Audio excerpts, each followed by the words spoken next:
What's going on, everybody? I'm back with another video. This video is going to be looking at the Premier League match between Everton and West Ham. This game ended with West Ham on top 1-0 against Everton, and West Ham were in control for most of the game. And before we get into the tactics behind the match, check out both my books. They're online, they're on Amazon, and there's links in the description below. Also, there's still a promotion going on with Keyframe that if you sign up to get Keyframe, you get a free copy of my book, so be sure to take advantage of that as well. But let's get right into it. So for West Ham and Everton, they both lined up in a 4-2-3-1. Everton looked to play more in a 4-4-2, but in possession, West Ham didn't do too much differently, with their holding midfielders favoring their positioning in the half space, allowing for then the wingers to invert and their number 10 in front of them to occupy central corridors. So as we see here, Souček favoring the right half space, giving more freedom to the right fullback to advance,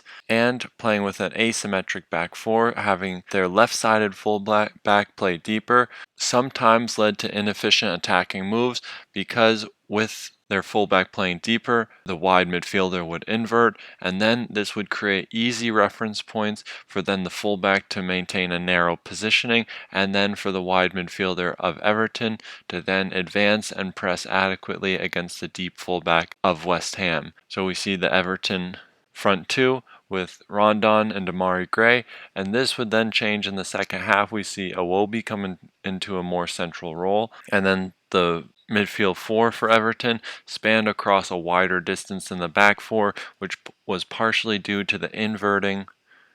of the wide midfielders of West Ham. Declan Rice was the key figure in West Ham's build-up, as he usually is, and he favored most of the time coming into the right half space deeper on the ball to then free up the fullback to advance and the wide midfielder to invert, as we spoke about before. Souček would then be the lone holding midfielder. Benrahma ahead of him, the number 10, would have freedom to drop into the space in front of the midfield four of Everton. And a lot of times the Everton team, their horizontal connections were stretched because of these movements outside of the pivot area into the half space, would stretch the horizontal connections of the strikers, and the positioning of the deep fullbacks for West Ham would force the wide midfielders of Everton to play into these roles. As we see, the distance from half space to half space of their wide midfielders is quite large than we typically see, and their advanced positioning is in part due to the deeper tendencies of the West Ham fullbacks. So now we see Declan Rice dropping deeper again,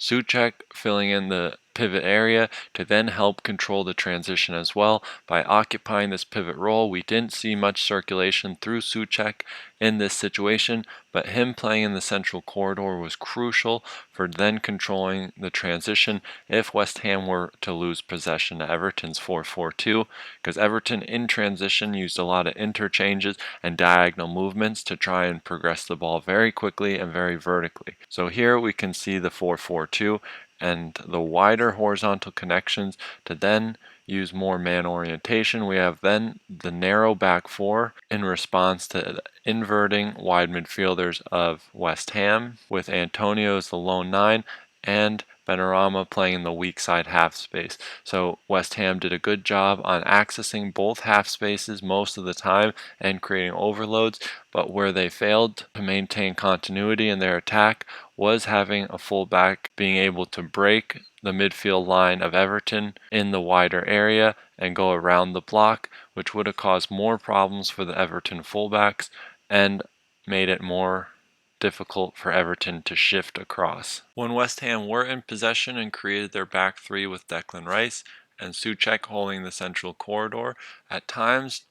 Everton would respond with this with having their wide midfielder press out to Declan Rice, which would then create a big space and disconnection between Townsend and Decore, the central midfielder. And then from here, the overload between the lines for Everton created potential progression through vertical passes in the half space and then taking advantage of the numerical superiority. So with Antonio then pinning the two central defenders, and then a fullback potentially advancing would then pin the fullback of Everton, we would then be allowed to have progression, and with Benrahma joining, create the numerical advantage needed to then progress the attack and break the 4-4-2 of Everton. Here we see the clear 4-4-2 from Everton with Iwobi now coming in a more central position for Demarai Gray, who's now playing as a left-handed midfielder through the half space. And now we can see when West Ham were most dangerous was when they advanced the fullback and dropped Declan Rice, allowing then Jared Bowen to invert and creating a three-man wide structure, allowing for this wide fullback to then be in a position to break the midfield line of Everton with one touch and then create a 2 versus 1 against the Everton fullback if the action was performed at the right speed and if Declan Rice looked to attract pressure from the wide midfielder of Everton first. Now for Everton in possession, they played very direct and a lot of vertical passes or vertical long passes through the half space to try and get it in behind, with Rondon trying to attract a central defender,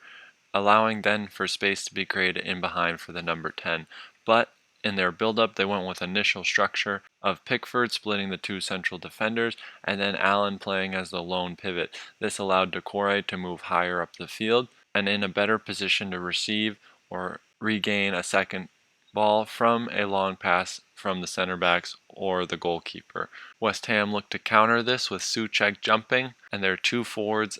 responsible for pressing out to in against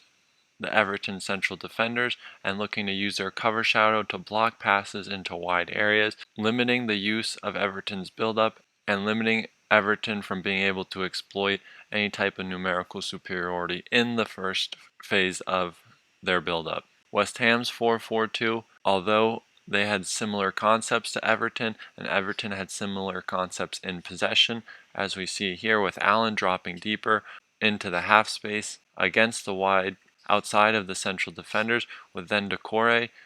filling in as the lone pivot. And this for Everton was mainly to create space in the half space, so when they played direct, they would have stability through Doucouré covering the central corridor, but they would have space to then access in between the lines. And the two forwards from West Ham have a long horizontal distance between the two of them, and they are very flat in their positioning, allowing for a break in connection which wasn't exploited because of the direct tendency of Everton in their build-up phase. And again, when Everton would build out from the back and play a first-line pass in the initial phase, and Allen was the clear holding midfielder, a lot of times they would skip Allen or skip the midfield and fullbacks to then play direct and look to get in behind immediately. Even when they create a numerical advantage against West Ham and had space to use through the half space in the first and second line passing options, as the two forwards from West Ham were